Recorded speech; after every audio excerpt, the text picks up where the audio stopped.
അല്ല, ജിത്ത് ഇതുവരെ ഒന്നും പറഞ്ഞില്ലല്ലോ.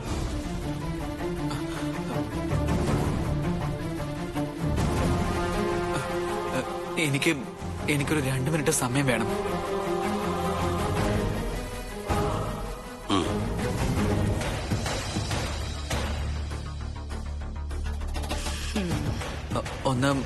ഒന്ന് ആലോചിക്കണം.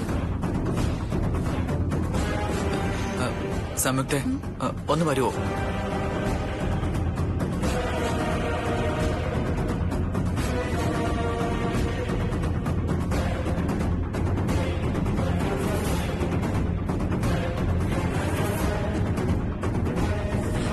പെട്ടു എന്ന് പറഞ്ഞാ പെട്ടു.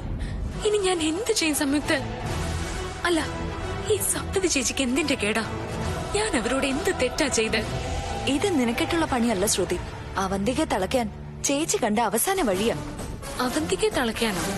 ആ, അവന്തിക ഇവിടെ വന്ന് ക്യാമ്പ് ചെയ്തത് ഹർഷേട്ടനെ സ്വന്താക്കാനാ.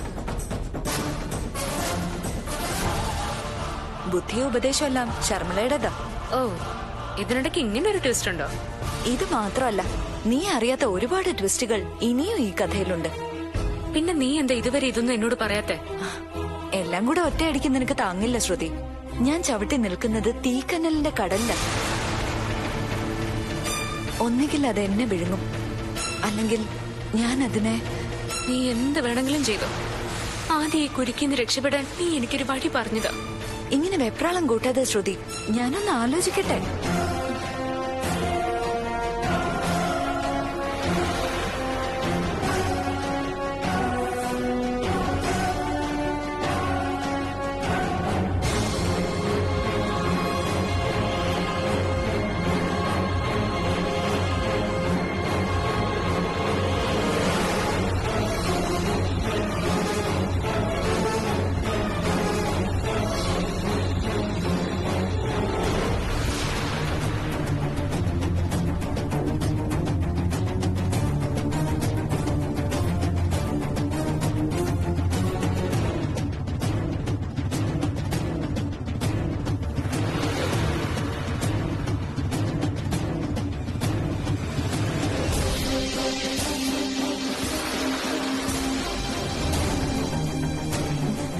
കിട്ടി, ഒരു ഉഗ്രൻ ഐഡിയ കിട്ടി.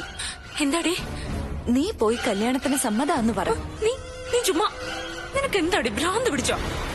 ഭ്രാന്തല്ല, ഇതല്ലാതെ മറ്റൊരു പോംവഴി ഇല്ലാഞ്ഞിട്ടാ. ഇതാണോ പോംവഴി?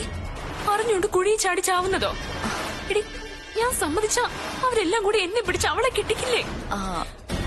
ലോകത്ത് എവിടെയെങ്കിലും ഒരു പെണ്ണ് മറ്റൊരു പെണ്ണിനെ കെട്ടോടി?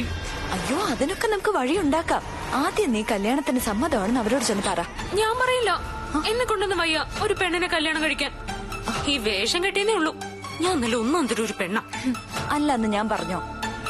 എന്റെ ശ്രുതി തൽക്കാലം ഈ ഏട കൊടുത്തേന്നൊന്ന് രക്ഷപ്പെടാനാ. എടി, ഇത് കൂടുതൽ കുഴപ്പമല്ലേ ഉണ്ടാക്കൂ. ഒരു ഏടാകൂടത്തിന്ന് രക്ഷപ്പെടാൻ 9 ഏടാകൂടം വിലക്ക് വാങ്ങണോടി. ഞാൻ ഒന്നും ആലോചിക്കാതെ പറഞ്ഞതല്ല ശ്രുതി, നന്നായിട്ട് ആലോചിച്ചിട്ട് തന്നെ പറയാം. നീ ഇപ്പൊ ഇത് പറഞ്ഞില്ലെങ്കിൽ അത് സപ്തതീച്ചയുടെ ജീവിതം തകർക്കാൻ പോകുന്നു. അവൾ ഇവിടെ നിൽക്കുന്ന ഓരോ നിമിഷവും ചേച്ചിക്ക് ഭീഷണി. എന്നുവെച്ച് ആ കാളമറുത പോലെ ഇരിക്കുന്ന പെണ്ണിനെ ഞാൻ കല്യാണം കഴിക്കണം? ഞാനാ ടൈപ്പൊന്നും അല്ല. എന്റെ ശ്രുതി, കഥ മുഴുവൻ ഞാൻ പറഞ്ഞില്ലേ. ഹർഷേട്ടനെ മനസ്സിൽ കൊണ്ട് നടക്കുന്ന ആ ഭ്രാന്തി അവന്തിക നിന്നെ കെട്ടാൻ സമ്മതിക്കുമെന്ന് നീ വിചാരിക്കുന്നുണ്ടോ?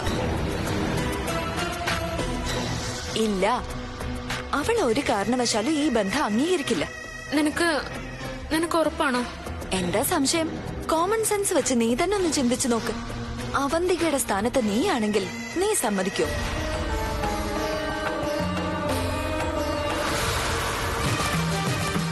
നീ വാ വാ.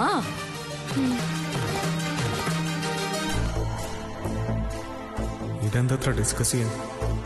അതും ഇവളോട്. ഇഷ്ടമല്ലെന്നൊരു വാക്ക് പറഞ്ഞാ പോരെ.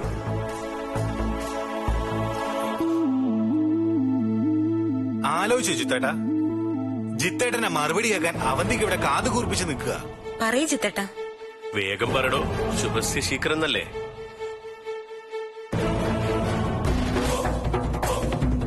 എനിക്ക് പോരട്ടെ പോരട്ടെ.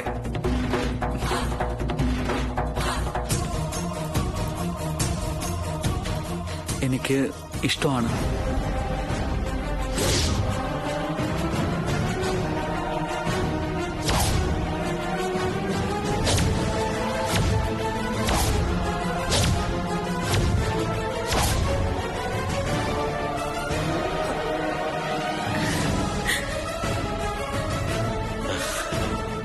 ഒന്ന് തെളിച്ചു പറ ജിത്തേട്ടാ. അവന്തികയെ വിവാഹം കഴിക്കാൻ എനിക്ക് പൂർണ്ണ സമ്മതമാണ്.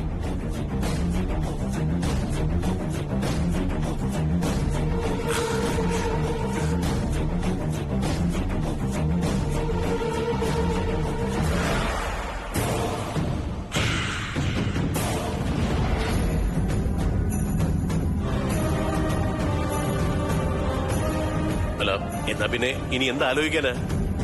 ജിത്ത് പാരീസിലേക്ക് തിരിച്ചു പോകും മുമ്പ് നമുക്ക് ഈ കല്യാണം അങ്ങ് നടത്താം. എന്താ?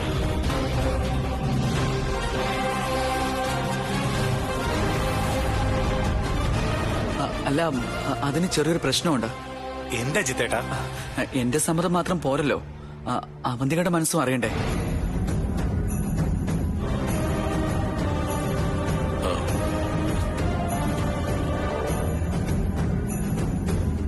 അവന്തികെ, നീ പറ, ജിത്തേട്ടന് ഇഷ്ടമാണെന്ന്. ചേച്ചി എന്തിനാ ഇങ്ങനെ കമ്പൽ ചെയ്യുന്നേ?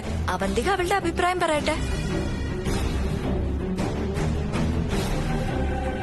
പറ അവന്തികെ, നിന്റെ മനസ്സിൽ എന്താണെങ്കിലും തുറന്നു പറ. എനിക്ക്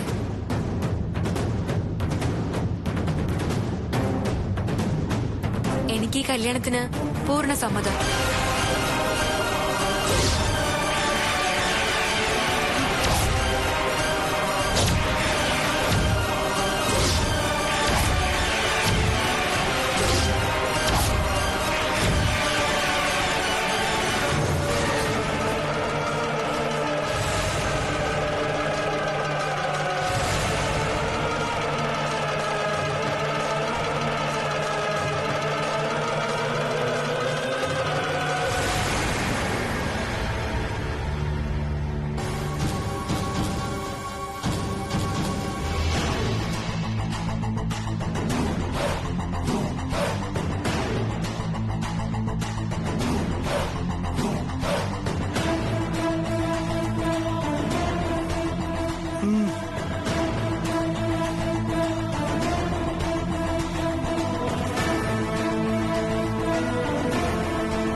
ഞാൻ കേട്ടത് സത്യമാണോ?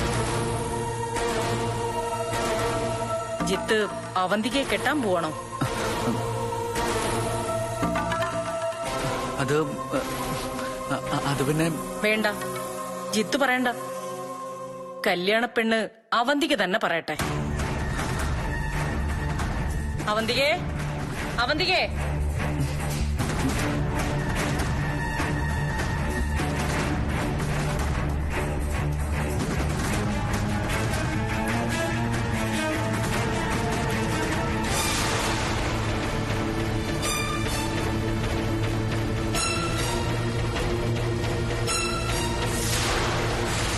എന്താ ആന്റി? നിനക്ക് ഈ ഇന്ദ്രജിത്തിനെ ഇഷ്ടമാണോ?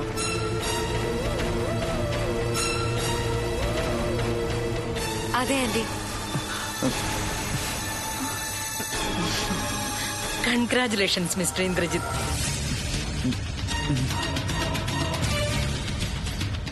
സത്യത്തിൽ ജിത്തിന്റെ തീരുമാനം 100% ശരിയാ. അവന്തികയെ പോലെ നല്ലൊരു പെണ്ണിനെ ജീവിത പങ്കാളിയാക്കാൻ തീരുമാനിച്ചത് എന്തുകൊണ്ടും വളരെ നല്ലതാ. അതുപോലെ തന്നെ ജിത്തിനെ പോലൊരു ഭർത്താവിനെ കിട്ടുന്ന അവന്തികയും ഭാഗ്യവതിയാ. സത്യം പറഞ്ഞ ഇത് ഈ കുടുംബത്തിന്റെ ഭാഗ്യം.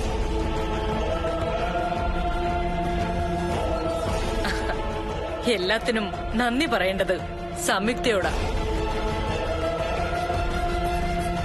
ജിത്തിനെ പോലെ ഒരു പ്രതിഭാസത്തെ ഇവിടെ എത്തിച്ചത് ഇവളാണല്ലോ.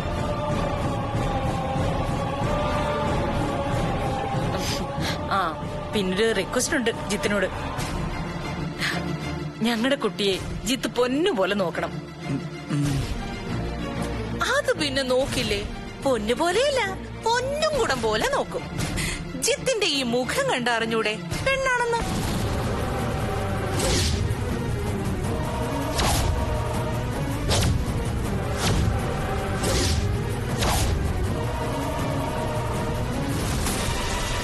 അല്ല, പെണ്ണുങ്ങളെ ഇഷ്ടമാണെന്ന്.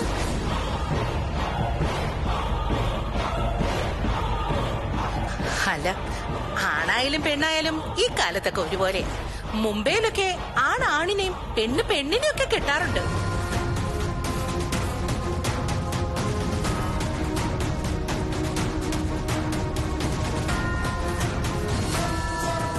ഇതിപ്പോ ജിത്തൊരാണും അവന്തിക ഒരു പെണ്ണും ആണല്ലോ. സത്യം പറഞ്ഞ ഭൂമിയിൽ 2 ജാതിയുള്ളൂ, ആണും പെണ്ണും. ബാക്കിയൊക്കെ മനുഷ്യനുണ്ടാക്കിയതാണെന്നേ. അല്ല, ഇതൊക്കെ ഇപ്പൊ എന്തിനാ നാത്തൂന് ഇവിടെ പറയുന്നേ? എവിടെയെങ്കിലും ഒന്ന് പറയണ്ടേ എന്റെ നാത്തൂനെ? അങ്ങനെ. ആ അപ്പോ പറഞ്ഞത് ഓർമ്മയുണ്ടല്ലോ ജിത്തെ. ജീവിത അവസാനം വരെ നന്നായിട്ട് നോക്കണം ഇവളെ.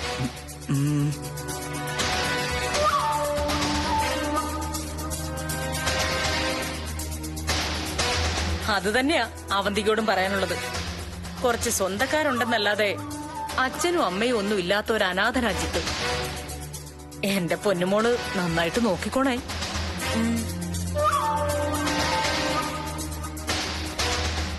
ഭർത്താവിന്റെ ഇഷ്ടമാവണം ഭാര്യയുടേത്, തിരിച്ചും അങ്ങനെ ആവണം.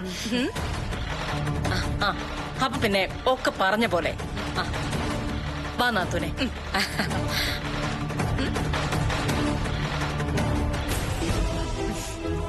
ശരി ജിത്തേട്ടാ, കാണാം. ആ,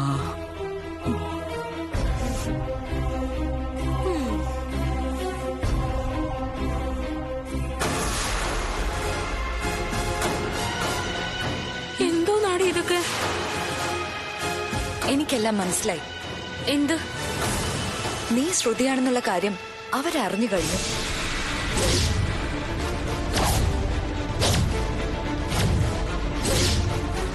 ആ ധൈര്യത്തില അവന്തിക നിന്നെ കല്യാണം കഴിക്കാൻ തയ്യാറായത്. എല്ലാം ആ ശർമിളയുടെ പ്ലാനാ. എനിക്കാകെ പേടിയാവുന്നു സംയുക്ത. ഇനി പേടിച്ചിട്ട് കാര്യമില്ല ശ്രുതി. എന്തായാലും നനഞ്ഞു, ഇനി കുളിച്ചു കയറിയേ പറ്റൂ. പറയാൻ എളുപ്പമാ, പക്ഷെ സംയുക്ത, നാളെ അവര് അഭിസാറിനോട് സത്യങ്ങൾ തുറന്നു പറഞ്ഞാലോ?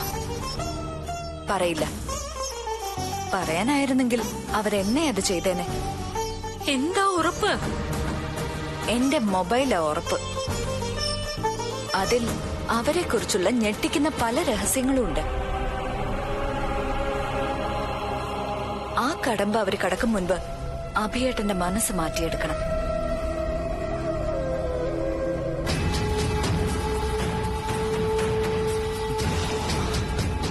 ഇന്ദ്രജിത്ത്, എന്താ സാർ? എനിക്ക് തന്നോട് പേഴ്സണലായിട്ടൊന്ന് സംസാരിക്കണം.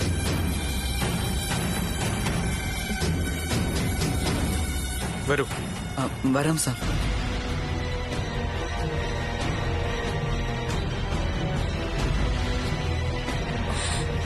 ഇനി ഞാൻ എന്ത് ചെയ്യും സംയുക്ത? നമ്മുടെ എല്ലാ കള്ളങ്ങളും ഇന്ന് പൊളിയും. ഒന്നും സംഭവിക്കില്ല. ഞാൻ പറയുന്നത് പോലെ നീ അഭിയേട്ടനോട് പറഞ്ഞാൽ മാത്രം മതി. എന്താ? പറയാം. അഭിയേട്ടനോട് നീ ചെന്ന് പറയണം.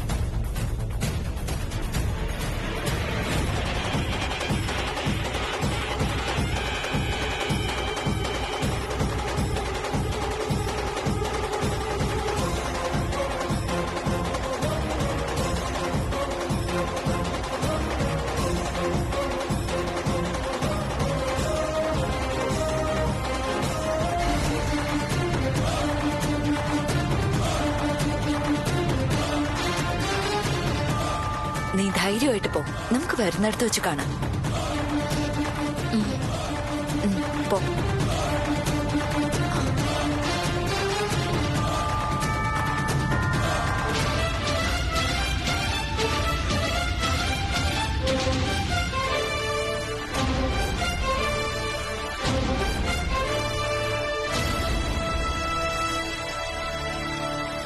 എന്തിനാ സർ വിളിച്ചത്? എന്തിനാന്ന് നിനക്കറിയില്ലേ?